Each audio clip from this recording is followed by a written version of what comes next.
Ne do të shëndrojmë në Psalmin 2 në vargun e parë, pse turpullojnë paganët. Është titulli direkt marrë nga vargu vet, ose pse turpullojnë kombet. Besoj se keni dëgjuar fjalën portale, edhe kuptimi faktikisht nga fjalori është që media që përmbledhi të gjitha lajmet. Edhe ky është kuptimi për sa i përket portaleve. Ne jetojmë në një botë të zhurmshme, edhe japin lajme gjithandej, portalet buçasin gjithandej, ca lajme janë të sakta, ca lajme nuk janë të sakta, çfarë nuk japin në fakt. Ishte një ditë para 2 javësh, a 3 javësh, nuk e di kur ndodhi, shkoj në shtëpi edhe takoj mamin, edhe mami ishte pak e pikëlluar dhe i them çfarë ke, dhe tha ka vdekur Basha. E dini apo jo? Nuk besoj që ka qenë vetëm mami që ka lexuar këtë. Edhe i thashte, jo, mos ki merak, se nuk ka vdekur Basha, thjesht janë lajme që kanë dalë. Ne kemi shumë gjëra që na bombardojnë. Dhe mjaft nga ato që ne na bombardojnë, qëndrojnë, por mjaft nuk qëndrojnë. E njëjta gjë është edhe me ngjarjet që po ndodhin në botë. Ne duhet të kuptojmë historinë në dritën e fjalës Perëndis.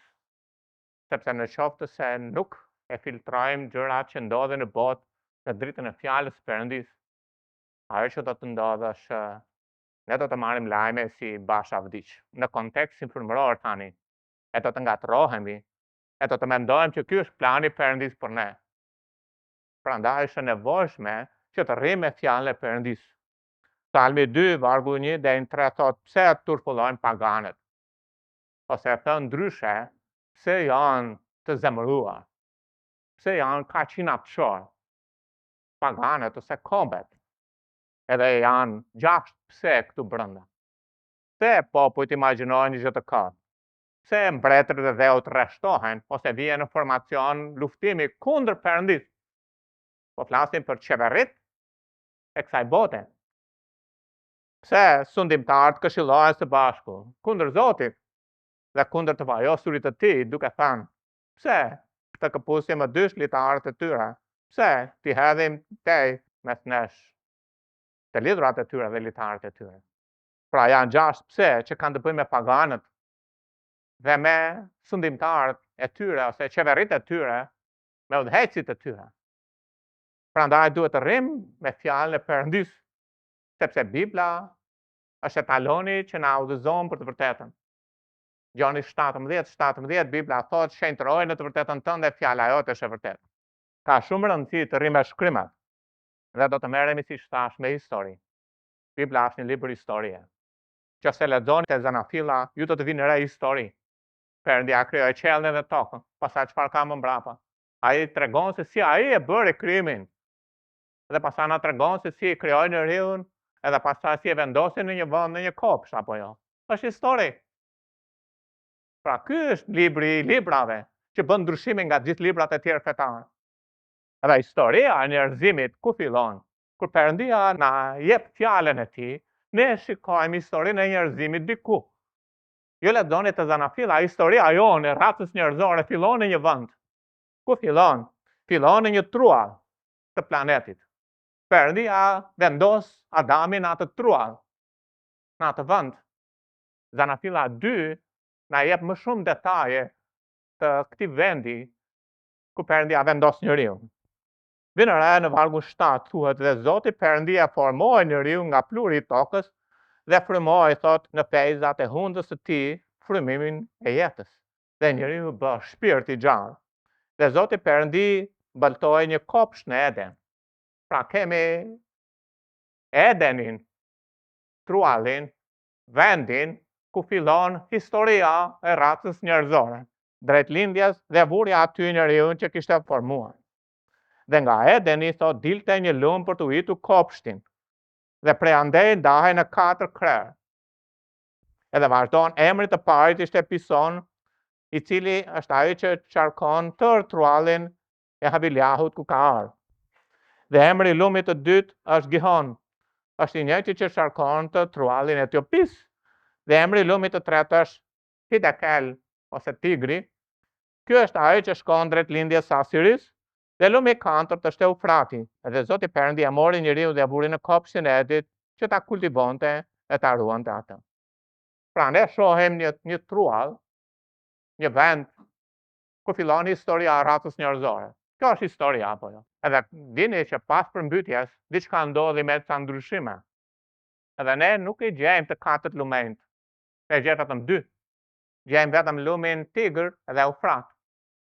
Në fakt, në qoftë se do të vëzhgosh me kujdes historinë, do të vësh re që nga Kuvajti edhe deri përshkuan gjithë Arabinë është edhe një shtrat lumi gjigant. Që është nënrër. Edhe madje edhe nga lart mund të filmohen zona të tillë. Rreth 800 kilometra. Po nuk është. Nuk është. Sido që të jetë historia që kemi pas përmbytjes, vendi ku nisi historia njerëzore është ky. Janë 2 lumenjt Eufrat dhe Tigër. Edhe në këtë vend Perëndia vendosi njeriu. Në këtë vend nisi historia jona apo jo. Kështu thot Bibla. Bibla është një libër historie. Pra kemi një truall në të cilën Perëndia ka vendosur njeriu. Historia vazhdon nëse lexon Zanafillën, do të vësh re që në këtë vend kemi mbretërimin e parë, tek Zanafilla 10 kemi mbretërimin e parë pagan.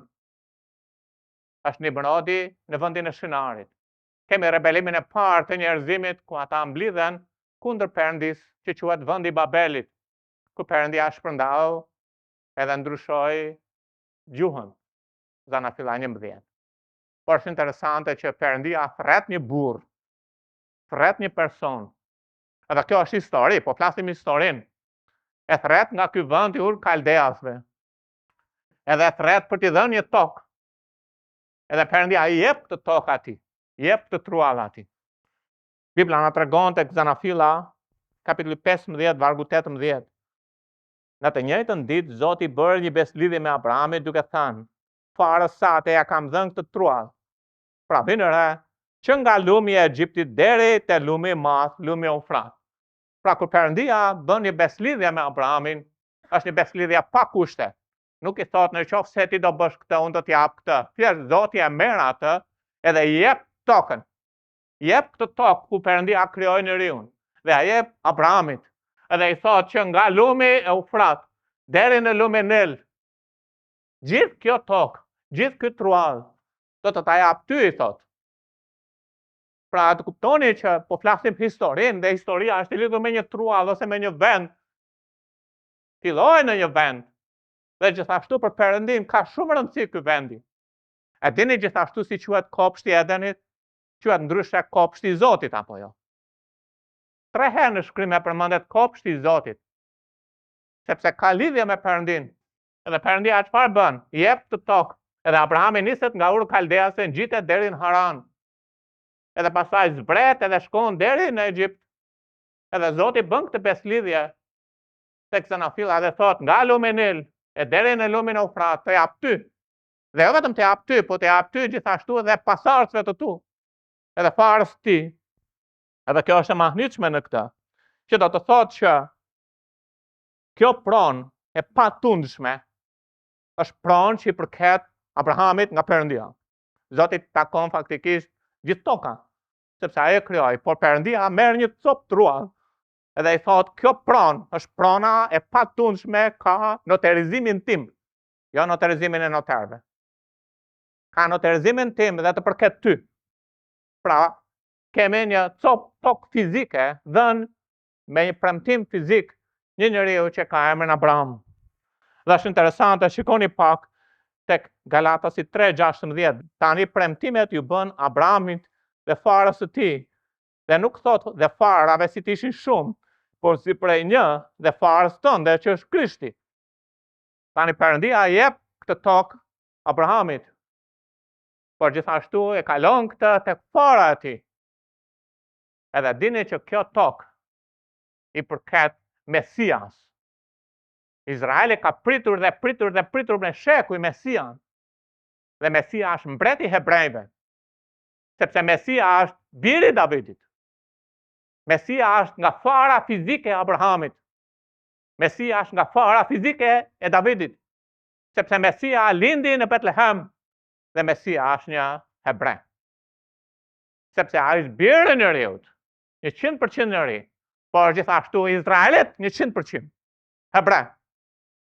Perëndis i pëlqeu të vinte biri i tij nga një komb, nga një popullsi. Që do të thotë që kjo ajo tokë i përket Mesias, ajo tokë është kopshi i Zotit, ajo tokë i përket Abrahamit dhe farës së tij. Tani të mos ngatrojmë dy mbretërit, mbretërit e qeve, mbretërin e Perëndis. Sepse Jezusi është mbret edhe në mbretërinë fizike, Mesia, mbreti i Izraelit. Po edhe në mbretërinë e Perëndis, Jezusi, Zoti Jezu Krisht, mbreti i mbretërisë frymërore, mbreti i kishës gjithashtu. Mbretëria e Perëndis është e lidhur me kishën. Mbretëria e qeve është e lidhur kryesisht me Izraelin. Dhe mbretëria e Perëndis është e brendshme. Mbretëria e qeve është e jashtme. Atë Perëndia çfarë ka bërë? Perëndia ka marrë një copë tokë fizike, e ka lidhur një beslidhje me një person fizik, edhe për të dhënë farë fizike një tokë. Një tokë është mjaft domethënë se lidhur me këtë. Adami parë, dini çfarë ishte? Ishte kopshtar. Edhe Jezus ishte Adami i fundit. Dhe Bibla na tregon që kur Adami i fundit u ringjall, e dini me çfarë ngatruan? E ngatruan me një kopshtar. Sepse ai ishte në kopshtin e tij. Dhe gjitha këto gjëra nuk janë të rastishme në Bibël. Çdo fjalë e Perëndisë është vendosur në vendin e vet me një arsye. Ky kopsht quhet kopshti i Zotit. Tani Perëndia bëri një beslidhje me Abrahamin, me farën e tij. Edhe po flasim për farë fizike. Sepse ne jemi edhe bita Abrahamit nga ana frymërore. Po jo nga ana fizike.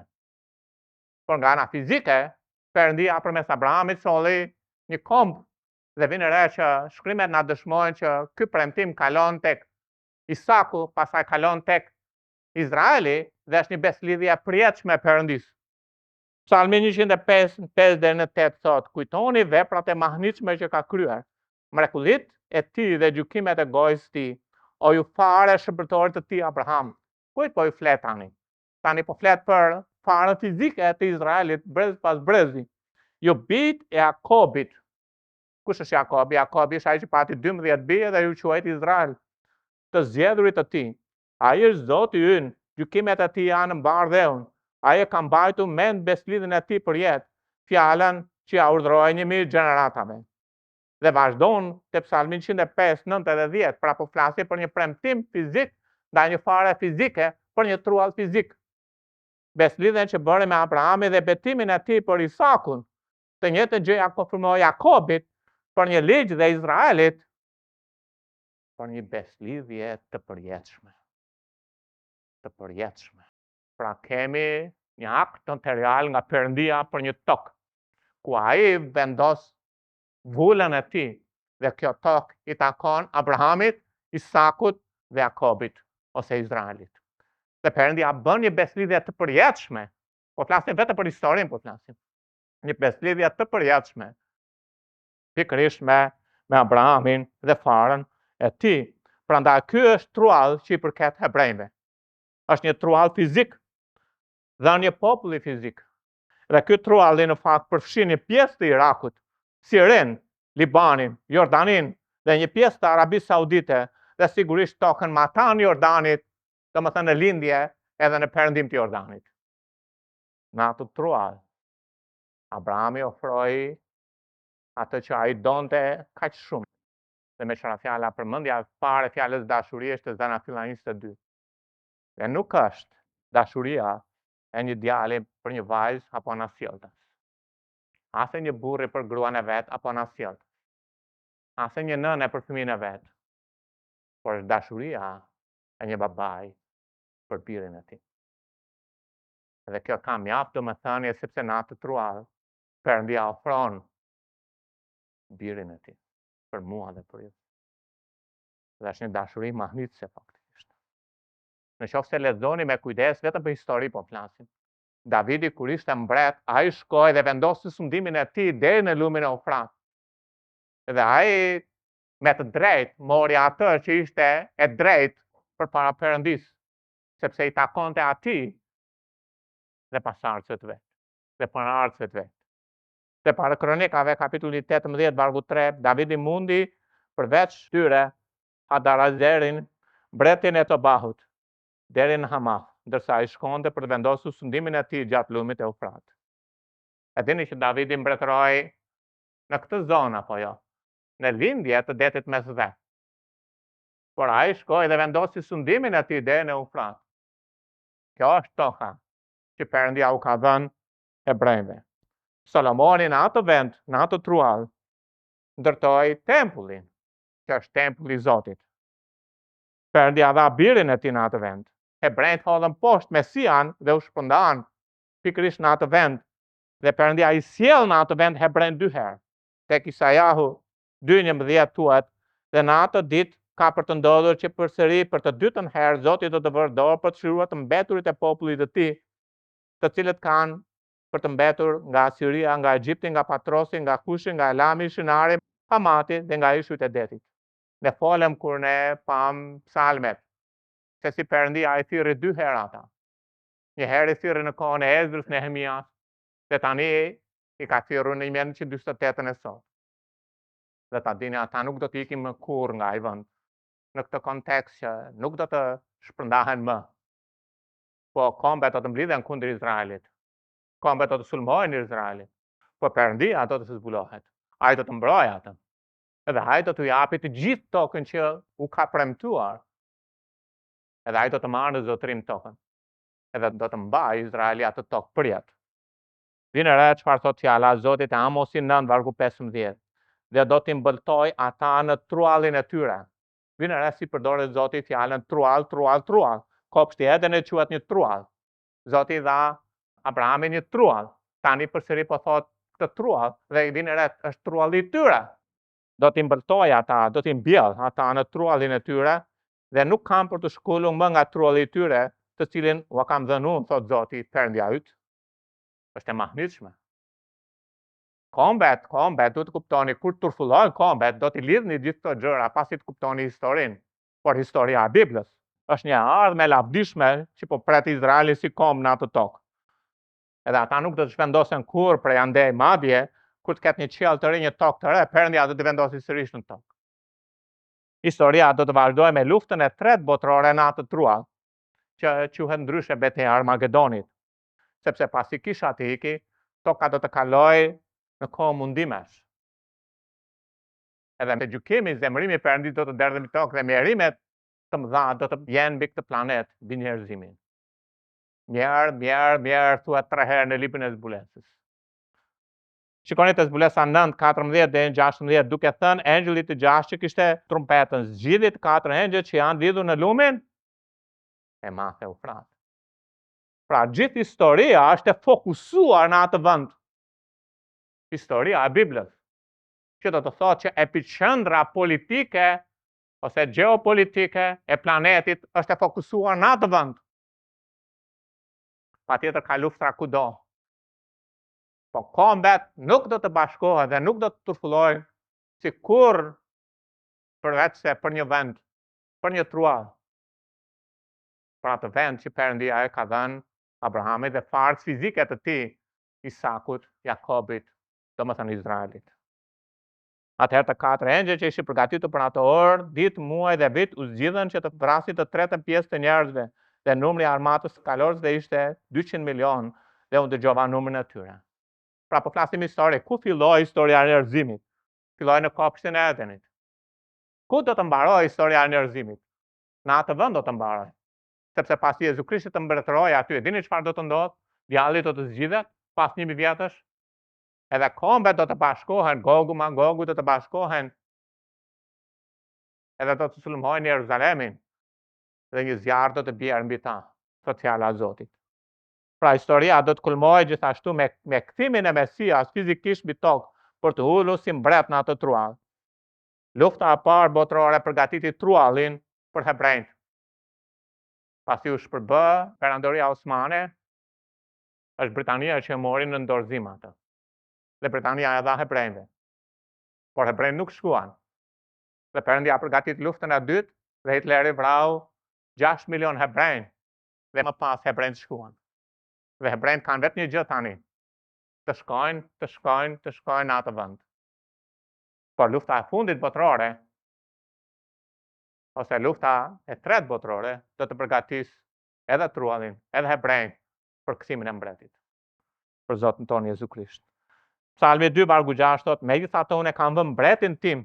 Pra Mesia, kur ju mendoni për Mesian, lidheni kështu në mënyrë biblike. Kur hebrejt mendojnë për Mesia, mendojnë për mbretin e tyre që do të vi. Edhe kjo është e drejtë. Sepse Mesia është një hebrej që vjen nga Izraeli. Është biri i Davidit. Po ne e dim që ky Mesia është Perëndia në mish. Po le të mos harrojmë që Mesia është mbreti i premtuar i Izraelit. Ai është Zoti ynë patjetër, por ai është mbreti i premtuar i një kombi. Prandaj kur ai ishte në tokë e pyetën, a do të vendosësh në këtë kohë mbretërinë e kujt? Të Izraelit, te Veprat kapitulli 1. Pra kur flasi për Mesian, po flasi për premtimet e Perëndis dhe një populli, për një mbret që do të vi edhe do të mbretërojë. Edhe ky është biri i Davidit, po nuk është vetëm biri i Davidit, sepse Zoti ka thënë Zotit tim. Domethënë ky është Perëndia në trup njerëzor. Megjithatë unë kam vënë mbretin tim mbi kodrën timet, thot Bibla, të shenjtë Sion. Te Luka 30:31 ja premtimet që janë për këtë njeri që lindi përmes Maris, që nuk ishte thjesht një njeri, por ishte Emanueli, Perëndia me ne. Dhe aty do të ngjitesh me anë të barkut e do të sjellësh në jetë një birë që do të thrasësh emrin Jezus. Ai ka për të qenë madhështor, e ka për të thirrur birin më të lartit. Dhe Zoti Perëndi do t'i jap fronin e atit të tij. Ky është Mesia, fronin e atit të tij. Ka një kontekst hebre, gjithçka aty. Dhe Bibla thot, dhe aty ai do të mbretërojë për jetë. Davidi mbretëroi në Jeruzalem, dhe Jeruzalemi është vendi ku ai vuri fronin e tij. Bibla thot gjithashtu që froni i Davidit quhet gjithashtu froni i Zotit në vjatën e vjetër. Te para Kronikave 29:23 thot atëherë Solomoni ul mbi fronin e Zotit. Ul mbi fronin e atit të tij. Domethënë mbi fronin e Davidit, po ky froni i Davidit quhet froni i Zotit. Asgjë në Bibël nuk është e pakuptimt, e rastishme, e vendosur kot. Por është një autor që nga zanafilla deri te zbulesa. Te Jeremia 3:17 thot në atë kohë Jeruzalemin kam për ta thirrur froni i Zotit. Sepse kur Jezusi të vi e të mbretërojë, gjithë kombet do të thonë froni i Zotit është në një qytet, është në Jeruzalem. Dhe gjitha kombet kanë për të mbledhur tek ai, tek emri i Zotit në Jeruzalem. Ato s'kan për të ecur më sipas imagjinatës së zemrës së tyre të keqe. E gjithë Bibla është e përshëndruar në një pikë historie. Në pikën kur biri Perëndis do të marrë nder dhe lavdin. Gjithë vjata vjetër, mbi 500 profeci flasi për atë ditë. 48 profeci plus flasi për ardhen e parë. Mbi 500 flasi për ardhen e dytë. Zemra e Zotit rreth për një ditë, ku ai do të shohë kombet që bien në gjunjë përpara birit të tij. E do të shohë birin e tij që të ulet në atë fron për të marrë nder dhe lavdin. Ky është Mesia, mbreti i Izraelit. Ky është gjithashtu Perëndia i gjithë pushtetshëm, Zoti Jezu Krisht. Te Amosi 9:15 thot, do t'i mbëltoj ata në truallin e tyre, dhe ata nuk kanë për të shkullur më nga trualli i tyre, të cilën ua kam dhënë unë, thot Zoti Perëndia yt. Kombet turfullojnë sepse nuk duan që Izraeli të marrë atë tokë. Diçka pas tyre i shtyn. Dhe Bibla na tregon te 2 Korintasit 4:4 që Perëndia i këtij shekulli drejton, është Perëndia e kësaj bote. Te Efesianët kapitulli 2, vargjet 2 dhe 3 na tregon që bitë e kësaj bote kanë një frymë që fryn pas tyre, që është fryma e prisit të pushtetit të erës, ose fryma e djallit. A dini çfarë ndodhi në histori? Thjesht vetëm histori. E dini që në 1917 ndoli deklarata e Balforit, ose 18. Por në 1921 në mars, Churchill në atë kohë ishte sekretari Britanisë për kolonitë, sepse Britania kishte shumë koloni. Britania ishte shteti i fuqishëm i pari, që nga 1611 Britania u ngrit dhe dominonte gjithë botën. Sepse 1611 solli Biblën. Mbreti James solli Biblën mes njerëzve, dhe Perëndia përdori këtë Bibël për ta quar në popull thjesht gjuhë dhe kohë. Dhe Britania u ngrit për shkak të qëndrimit që kishte ndaj Perëndisë dhe fjalës së tij. Edhe Perëndia i dha mundësinë Britanisë që të mund të jepte tokën hebrejve, popullit të vet. Dhe çfarë bën Churchilli? Churchilli shkon në Kairo, e lexoni historinë, po të doni studioni, edhe ai bën një marrëveshje me arabët. Edhe ai u përpoq që të rregullonte politikat në të mirën e mbretërisë. Sepse është në interes të mbretërisë që të mos prishej me arabët, ndërkohë që kishte dalë deklarata e Balforit. Edhe Churchill me një të rënd të lapsit e ndau atë zonë që ua kishte marrë perandorisë osmane, e ndau në dy pjesë, matani Jordanit dhe këtej Jordanit. E ndau në dy pjesë dhe quhet pjesa Transjordanis, që quhet Jordani tani. Ende ishte nën sundimin britanik dhe dha një emiri, një arabi, emirit Abdullah Hussein. Po nuk duhet ta bënte sepse këtej Jordanit ishin dy fise e gjysmë të Izraelit. Këtej Jordanit u vendosën të paktën në histori, pa shkuar tek Zanafilla, që Perëndia i dha tokën Izraelit deri në lumin e Ufrat. Dhe çfarë bëri Britania? I heqi Izraelit tokën që u takonte atyre.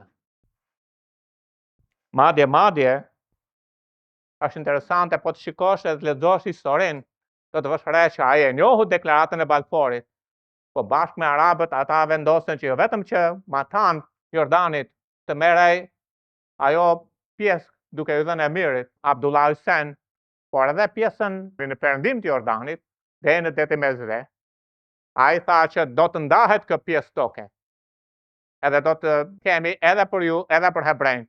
Ai u përpoq në çdo vend të bënte lëshime për arabët. Nga kjo pikë prapa Britania bie. Sepse kombet ngrihen dhe bien në atë se si sillen me Perëndin, si sillen me popullin e tij.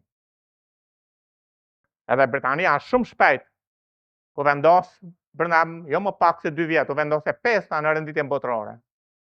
Humbi Britania brenda një kohe shumë të shkurtër Hong Kongun, Birmanin, Malayan, Singaporin, Somalin, Libin, Qipron, Pakistanin, Indin, Sri Lankën e tjera. Pra Britania ra, për shkak sepse u mor me atë tokë, që është toka e Perëndisë. Që Perëndia ja dha me akt notarial ku vuri bulën e tij, një populli. Dhe ky popull është Izraeli. Po flasim historinë. OKB-ja gjithashtu, çfarë ndodhi? Në 1947 vendosi që pjesa që është midis Jordanit edhe detit Mesdhe do të ndahej në 2 pjesë. E dini kush është OKB-ja? Kombet, paganët. Kombet turpulluan për atë tokë. Edhe madje vendosën që Jeruzalemi edhe Betlehemi të ishte nën kontrollin e paganëve, e kombeve të ndryshe. I keni këto, të mund të studioni në histori. Asgjë nga këto që po them nuk është gënjeshtër. Verifikoni faktin. E dini çfarë ndodhi më pas? Filloi lufta. Edhe Izraeli u përball me luftë. Edhe luftrat më dha faktikisht. U sulmua në 25 tetor 1956. U sulmua në 1967 luftën që njihet 6 ditore. Pa pritur, pa paralajmërim, 13 kombe arabe përfshirë 3 fqinjet e tij, Egjiptin, Jordanin dhe Sirin, sulmuan Izraelin, quhet luftë 6 ditore. U vran 20.000 viktima arabe dhe Izraeli humbi 1.000 dhe u fitua nga Izraeli. U sulmua përsëri në 6 tetor 1973 nga Egjipti dhe Siria. Çfarë bëjnë kombet? Kombet turpullojnë. Sa herë që Izraeli po shikonte që të avanconte, kombet mblidheshin. OKB-ja dhe çfarë thoshin? Stop. Arpushim me pak fjalë. Edhe pasi vendoste arpushimin, paganët rikuperonin veten dhe sulmonin përsëri. Dhe kur Izraeli fitonte, kombet ndërhynin arpushim. Pse turpullojnë paganët? Kështu ndodhi edhe me Hamasin. Kombet ose paganët kanë probleme serioze me Perëndin. Dhe një ditë do të korrin atë që mbjellin, sepse Perëndia do të vendosi gjërat në vendin e vet. Kjo është historia e një trualli. Po kjo historia e një trualli ka 3 element qelës. Sepse ky truall i përket një kombi. Ky komb është Izraeli. Kur Perëndia shef popujt, ai shef një komb që është i veçuar nga gjithë kombet e tjera. Kur Perëndia shef sot bitë e tij, ai shef 2 familje në botë. Familjen e Perëndis, familjen e djallit. Edhe një ditë, kur kisha të rëmbehet, të gjithë ata që janë bitë e Perëndis do të venë në vendgjykimin e Krishtit dhe pastaj do të jenë për jetë me Zotin. Por në qoftë se nuk je i rilindur, nuk do të shkosh atje. Edhe në qoftë se vdes në fajin e mëkatit, do të përfundosh në ferr. Por kur Zoti shikon kombet, duke filluar sa ka sot, më duket mos gaboj, 198 kombe në LKB, 193. Kur ai shikon kombet, ai shef vetëm një popull që është i veçuar dhe gjithë të tjerët janë me vete. Vinë re par thot fjala e Zotit. Psalmi 105:90, beslidhjen që bëri me Abrahamin dhe betimin e tij për Isakun, të njëjtën gjë ja konfirmoi Jakobit për një ligj dhe Izraelit për një beslidhje të përjashme. Cila është beslidhja? Ja Zanafilla 15:18. Në të njëjtën ditë Zoti bë beslidhje me Abrahamin duke thënë farë sa atë ja kam dhënë këtë çfarë? Truall. Që nga lumi i Egjiptit deri te lumi i madh, lumi i Eufrat. Te Numra 23:9 vjen re çfarë ndodh kur Balami citon për Izraelin. Dhe Balami ja mori një shëmbëltyre dhe tha: Balaku mbreti i Moabit më solli nga Arami, nga malet e lindjes, duke më thënë, eja ma mallkoj Jakobin dhe ma nëm Izraelin. Si të mallkoj, pra po flasi për Izraelin edhe për Jakobin, që është i njëjti komb. Si të mallkoj atë që Perëndia se ka mallkuar, ose si të nëm atë që Zoti se ka nëmur, që nga maja e shkëmbimit e shoh, që nga kodrat e vështroj, ja populli ka për të banuar përvetshëm. Pra kur Perëndia shef Izraelin, shef në vete, edhe thot pastaj, dhe s'ka për të llogaritur mes kombeve. Ka një komb që Perëndia nuk e llogarit mes kombeve. Dhe aja ka emrin Izrael. Aja ka emrin Izrael. Qëndron më vete. Është populli i zgjedhur i Perëndis, po flasë për një popull fizik. Ligji për 37:7 thot, me qënë se je një popull që je shenjtëruar tek Zoti Perëndia yt, Zoti Perëndia yt të ka zgjedhur për të qenë thesari i tij veçantë midis tërë popullve që ndodhen në faqen e dheut. Se Zoti zgjodhi Izraelin, merruni me Zotin. Por ai zgjodhi një popull, t'i jepte vetes vet një emër. Edhe atë zgjodhi. Edhe ai është populli i Perëndis. Pra kur Perëndia sheh planetin, e sheh Izrael dhe pagan. Tani bekimi ose mallkimi i paganëve ose i kombeve është i lidhur se çfarë bëjnë ata me popullin e tij, me kombin e Perëndis. Te Zanafilla 12:1-3 thuhet, tani Zoti tha Abrahamit, dil nga fisi yt dhe nga farefisi yt dhe nga shtëpia e atit tënd për një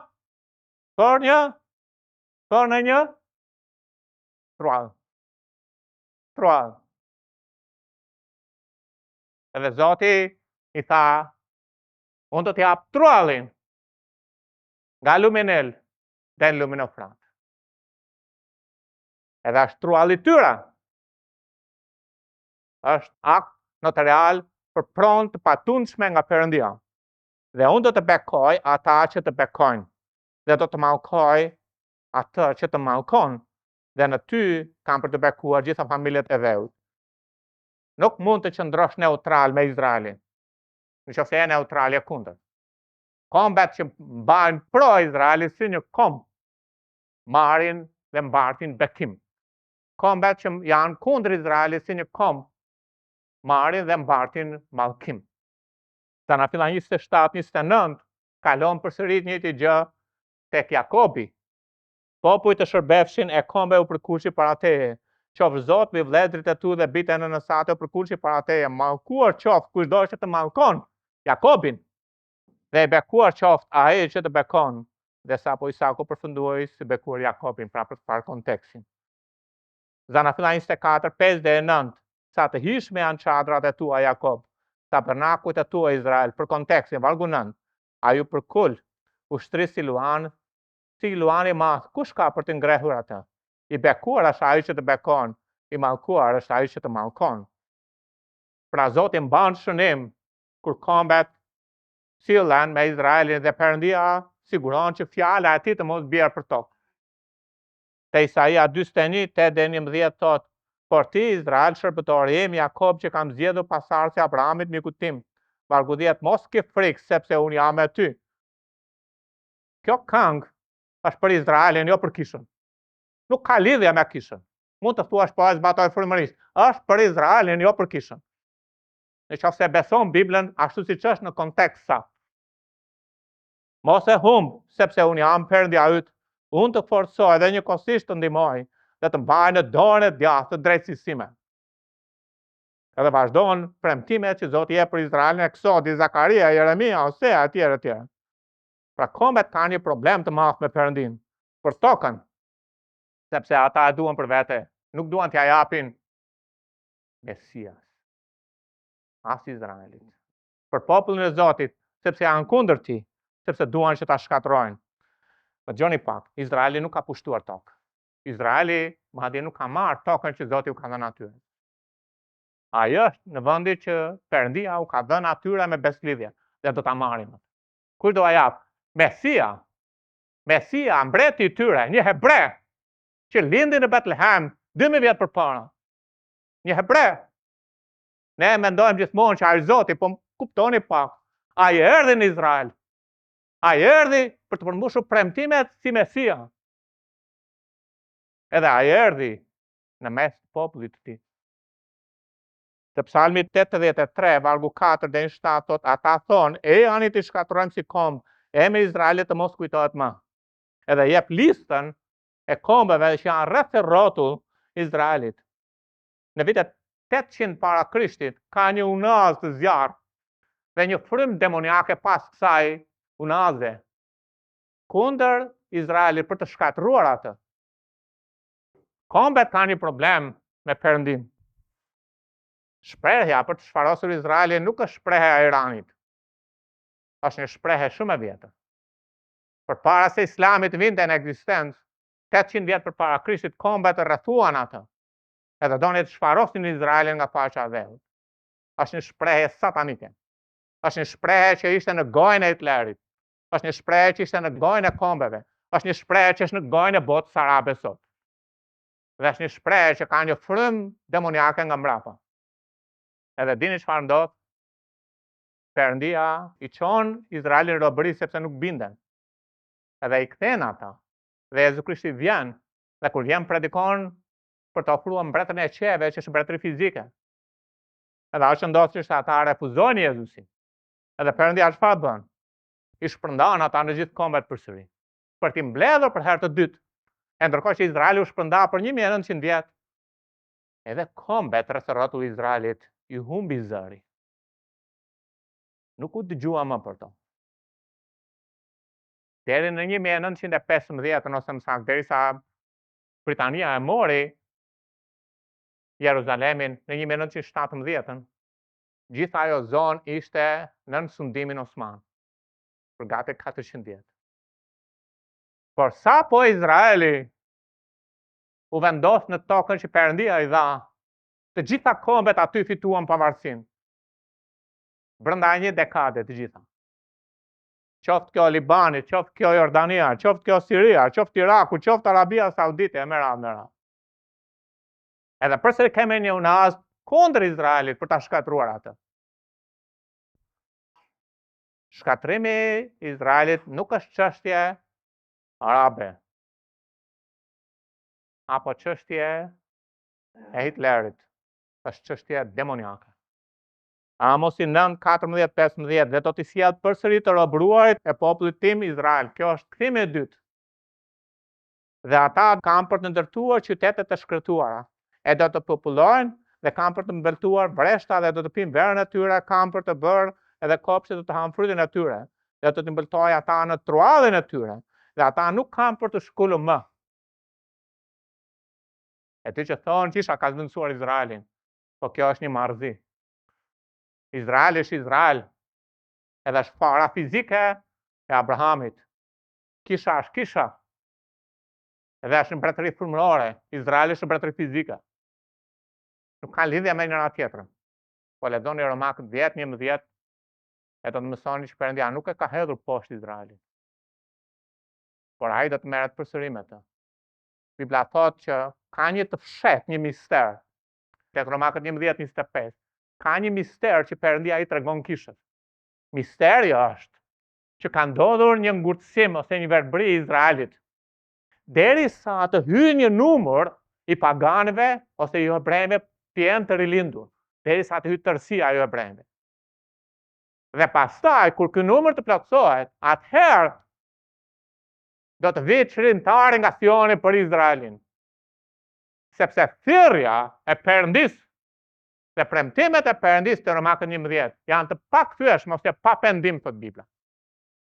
Dhe Bibla thot gjithashtu për hir të Ungjillit, ata janë armiq.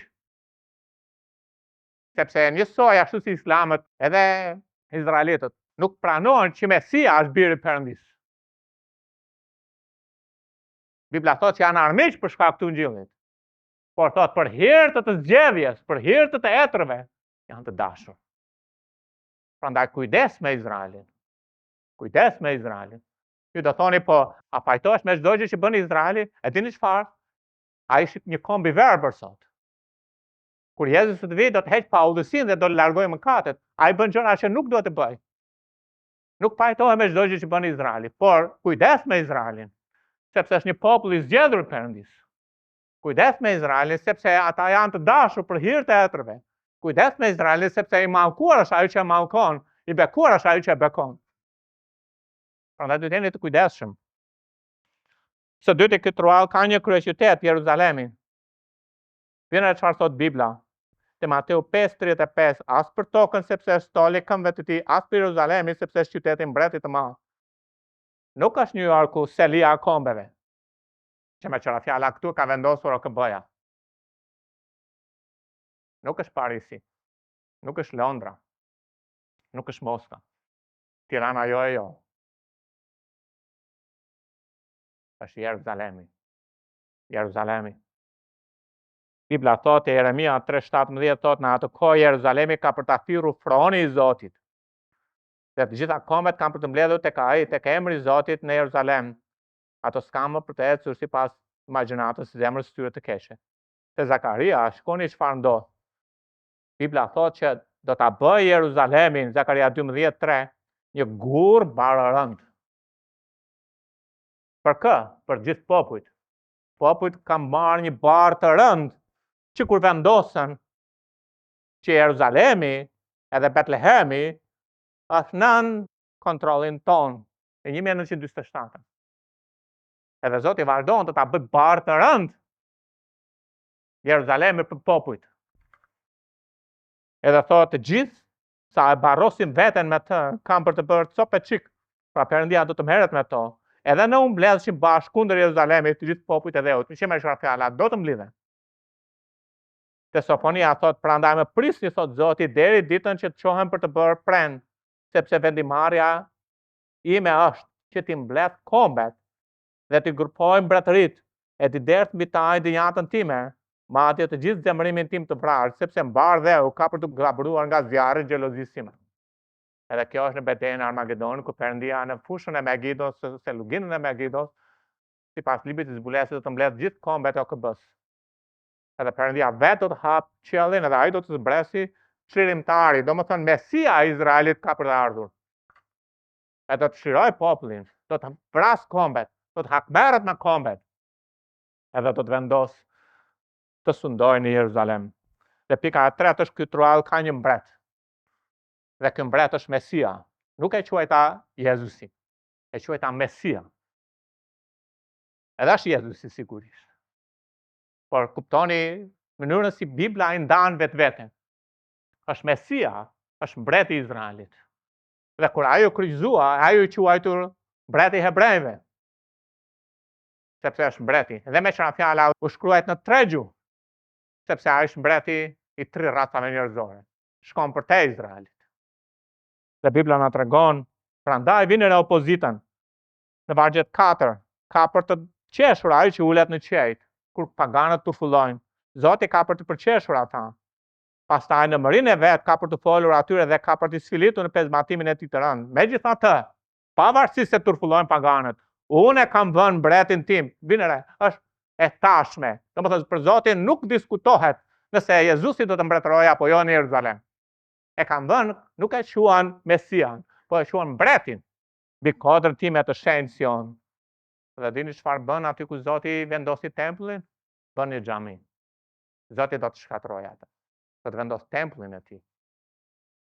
Ezekieli 40 deri në 48 na jepet ndërtimi i tempullit të ri. Tani kush është Sioni? Sioni është Jeruzalemi. Ky Samueli 5, 6 dhe 7 na tregon që Jeruzalemi është Sioni. Vargu 6 na thotë që shkuan në Jeruzalem, pastaj thotë bastoni Sionit ose qyteti i Davidit. Te Luka 1, 31 deri në 33 thotë, ja ti do të mbetesh shtatzan dhe do të lindësh një djalë dhe të vësh emrin Jezus. Dhe ai do të jetë i madh dhe do të quhet biri shumë të lartë dhe Zoti Perëndia do t'i japë pronën e Davidit atë të tij. Dhe Bibla thotë, dhe do të mbretërojë mbi shtëpinë e Jakobit. Ky është Mesia për jetë. Dhe mbretëria ati nuk do të ketë kur të sosur. Kjo shkon me Isaia 9, sepse na ka lindur një fëmijë, një djalë na është dhënë. Mbi supet e tij do të mbështetet perandoria, do të quhet këshilltare, mirueshë Perëndi i fuqishëm, Ati për jetë princi i paqes. Dhe nuk do të ketë të sosur rritja e perandorisë së tij.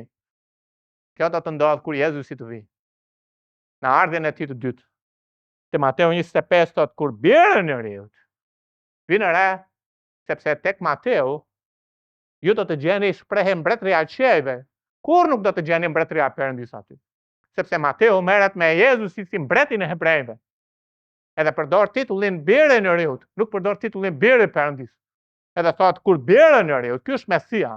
Kur Mesia, një hebre i lindur në Betlehem, nga fara e Davidit, nga fara e Abrahamit, do të vinë në tokë.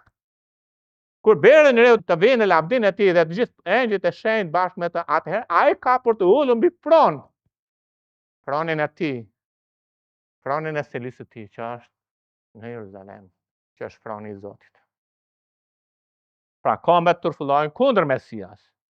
Nuk duan që ai të vi të mbretërojë. E mbani mend kur Jezusi tregoi një histori, edhe tha, bolli dikush një vresht. Edhe po fliste për Perëndin. Dërgoi për të marrë provimet, i rrahën, sa i vran, dërgoi birin e tij, e vran. Çfarë do të bëj pa, kur ai të kthehet?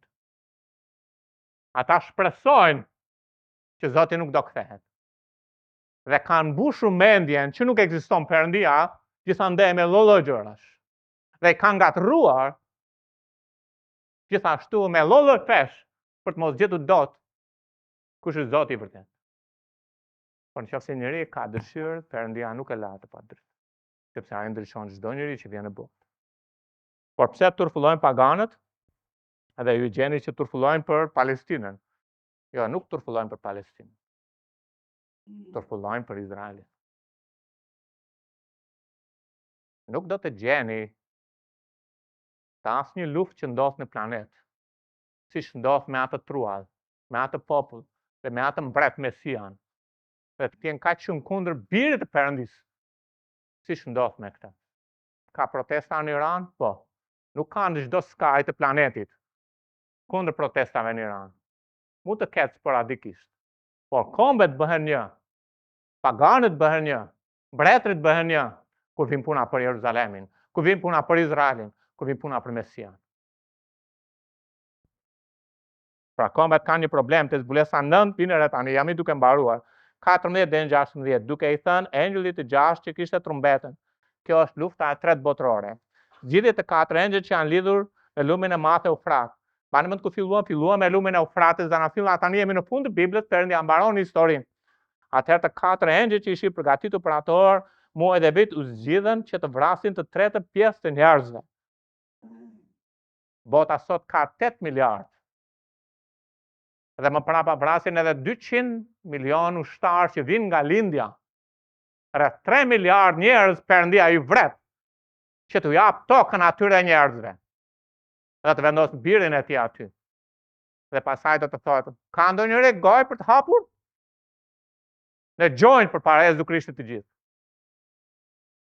Ne gjojnë përpara Jezu Krishtit të gjithë. 3 miliard. Jo qani halli për foshnja, gra, burra, pa fashën. Nuk është ashtu. Nuk e njihni Perëndin e Biblës. Kombet e kanë mbushur kupën. Bibla thotë që Perëndia nuk e dërgoi Izraelin në tokën e Kananit që në fillim. Po ku kombet e mbushën kupën, Perëndia shkoi shkatroi ato. Perëndia nuk e shkatroi Sodomën dhe Gomorën në fillim. Po kur e mbushën kupën, i shkatroi ato. Perëndia nuk e shkatroi dhe nuk e përmbyti planetin që në fillim kur krijoi njeriun. Po kur e mbushën kupën në kohën e Noeut, i përmbyti ato. Dhe kjo botë është plot me ligësi. Dhe kombet po e mbushin kupën.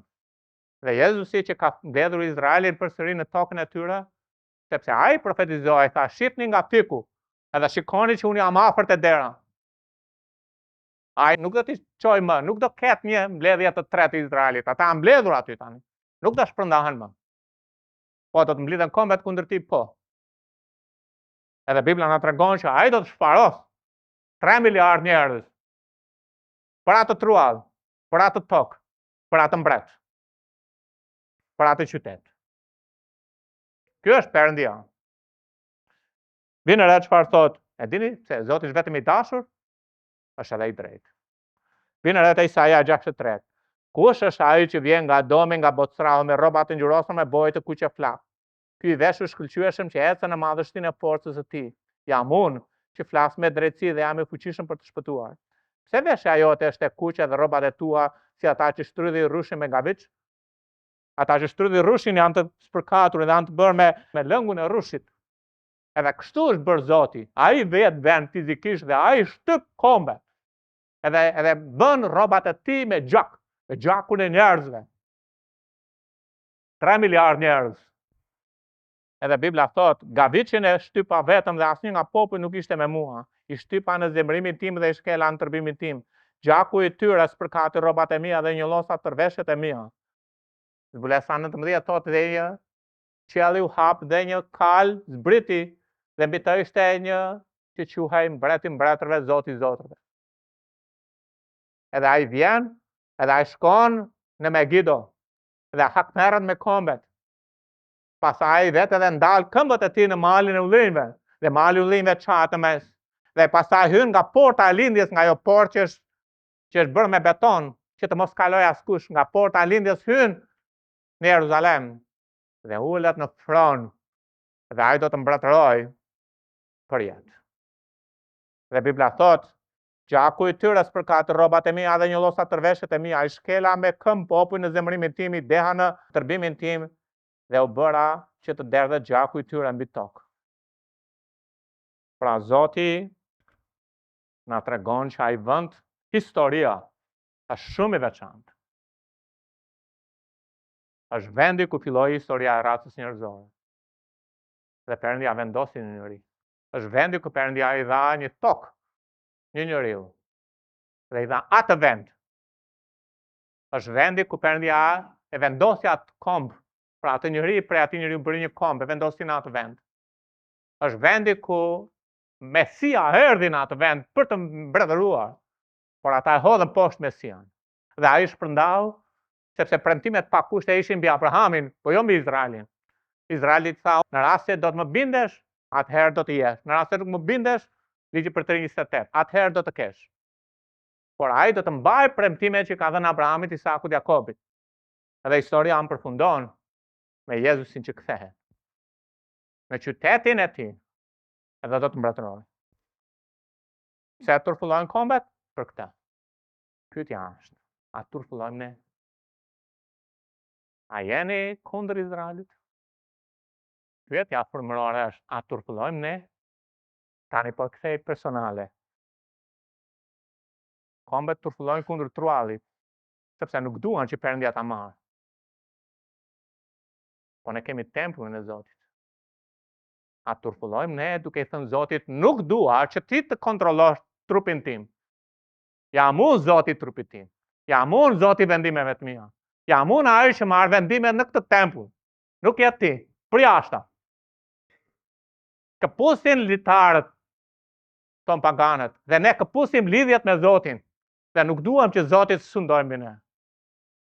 Dhe ne turpullojmë si puna e paganëve, kur nuk e lëm Jezusin të mbretërojë. Ne kemi një fron ku veç Perëndis askush nuk duhet të mbretërojë atje dhe askush nuk shidenjë të mbretërojë atje. Është froni zemrën sonë. A turpëllojmë ne duke nxjerrë Jezusin jashtë, sepse nuk duam që ai të mbretërojë. Dhe më dëgjoni pak. Zoti është i shenjtë. Nëse ai vret 3 miliard njerëz, a mendoni që ka problem të merret me ju, me mua? A meni Zoti si shaka atje, sepse Zoti ditë pas dite derdh hir mbi jetën tuaja? Seriozisht e ka. Edhe merrni vendime pas vendime duke jetuar, duke lënë jashtë mbretin tuaj, duke mos mbretëruar ai mbi jetën tuaj, duke jetuar një jetë si të pashpëtuarit. Mendoni që Zoti nuk është një Zot xheloz? Nuk e njihni Zotin atë. E para Thesalonika 2:11 thotë, ju e dini gjithashtu se ne këshilluam, ngushëlluam dhe jemi përbetuar se cilit për ju si bën një baba me bitë e vet, që të etni denjësisht për Perëndin, që ju thret në mbretërinë dhe lavdinë e tij. E para Pjetër 1:14-17 thotë, si bitë të bindur, mos ju përshtatni lakmive të mëparshme, pra kur ishit të pashpëtuar, ose lakmive të botës, kur ishit në padijen tuaj. Por ashtu si është i shenjtë ai që ju thirrri, të jeni edhe ju të shenjtë në gjithë sjelljen. Po flasi për sjelljen, një sjellje të shenjtë, një mënyrë të jetuarit të denjë për një Perëndi të denjë, sepse emri i Krishtit është mbi supet tanë, është mbi supin tuaj. Sepse është shkruar, jeni të shenjtë sepse unë jam i shenjtë. Dhe nëse e thrisni atë fjalë, atë që pa favorizuar njëri, gjykon sipas veprës gjithë secilit. Edhe ju ktheni kokën mbrapa dhe thoni, pse po më ndodhi? Pse i ndodhi atij motre? Pse i ndodhi atij vllai? Pse kështu? Pse kështu? Mbas edhe pas 3 vjetësh mund t'ju ndodhin. Mbas edhe pas 5 vjetësh mund t'ju ndodhin. Por që të mbjellni riu të takor. Bibla thot, kalojeni kohën e shtegtimit. Mos lejoni t'ju mashtrojnë kombet. Mos bëni si bëjnë paganët. Me frikë. Sepse Zoti është xheloz. Hebrejnë 12:28-29 thotë, prandaj duke mbarë mbretërinë të patundur. Po, ka një mbretëri që është e patundur. Është e sigurt. Zoti na ka premtuar këtë. Le ta ruajmë këtë hir, me anë të cilit i shërbejmë Perëndis. Ne i shërbejmë nga hiri apo jo? Në një mënyrë të pëlqyeshme, me nderim dhe frikë. Sepse Perëndia është zjarr që konsumon. Ai është ende i shenjtë. Ai është ende i drejtë. Edhe në qoftë se ai e çoi Izraelin në robëri dhe përsëri përmbush premtimet që u ka dhënë atyre, po e ndëshkoi dhe e gjykoi dhe disiplinoi, ai nuk sillet ndryshe me ne. Prandaj a turpëllojmë ne kundër Zotit? Le të jemi serioz me Zotin. Le të mos themi sepse nuk më ka ndodhur gjë, nuk do më ndodhë. Mos gënjeni. Mos lejoni të gënjeni. As mos mashtroni veten. Le të ulim kokën. Ati dashur Zot, faleminderit